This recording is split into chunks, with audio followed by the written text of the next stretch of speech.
Is it possible that the wisest among us are those who recognize their own ignorance? This query is the foundation of an ancient philosophical concept known as Socratic humility. This idea, birthed from the teachings of Socrates, emphasizes the acceptance of our own lack of knowledge. It's a realization that what we know is merely a minuscule part of the universe's vast knowledge base. Socrates, a renowned scholar of his time, was heralded as the most knowledgeable man in Athens by the Oracle of Delphi. His response? "I know that I am intelligent because I know that I know nothing." This statement may seem paradoxical.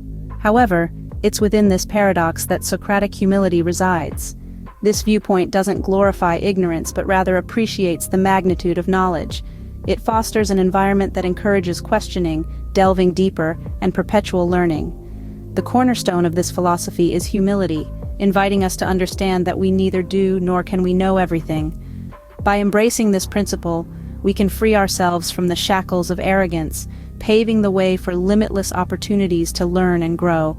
And it is this acceptance that can free us from the chains of arrogance and open our minds to the infinite possibilities of learning and growth. Now, let's delve into a closely related concept: intellectual humility. This characteristic involves recognizing that even our most deeply entrenched beliefs might be flawed. It's about understanding our propensity for mistakes and the ever-changing state of our knowledge. To embrace intellectual humility is to exhibit a readiness our viewpoint when confronted with fresh evidence, coupled with an openness to admit lack of knowledge. This trait places a higher value on truth than on ego, and highlights the importance of curiosity over the idea of absolute certainty. Intellectual humility, however, does not suggest constant skepticism of everything we've learned, or a state of endless indecisiveness. It seeks a harmonious equilibrium between confidence in what we know and the possibility of error. This attribute promotes a sense of ease in the face of uncertainty and ambiguity. It shifts the focus from reaching a concrete conclusion to embracing the process of learning. Intellectual humility, all about developing a sense of acceptance toward uncertainty and ambiguity, recognizing that it's an integral part of the learning process. It's about fostering a love for the journey of acquiring knowledge rather than end goal of absolute certainty. This encourages us to learn more, to constantly evolve, and to embrace the inevitability of change and growth. It's about being comfortable with uncertainty and ambiguity, about embracing the journey of learning rather than seeking the destination of absolute certainty.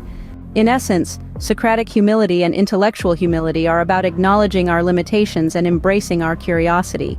They embody the truth that the only real wisdom comes in accepting we know nothing. They inspire us to continue our pursuit of knowledge, fostering a love for lifelong learning. They present ignorance not as a weakness, but as a unique opportunity for evolution and growth. What lessons can we infer from this philosophical journey? We've delved into the heart of Socratic humility and intellectual humility, explored their effects, and talked about their role in our pursuit of wisdom. We've discovered that admitting our limitations and nurturing our curiosity aren't flaws, but indications of true wisdom. We've concluded that wisdom isn't about knowing everything. Instead, it's about acknowledging what we don't know and the readiness to learn. We're left with a challenge: to endorse ongoing learning and growth, to accept our limitations and to feed our curiosity. Strive for wisdom, not in accumulating facts, but in admitting our ignorance. Because after all, the only true wisdom is in knowing we know nothing.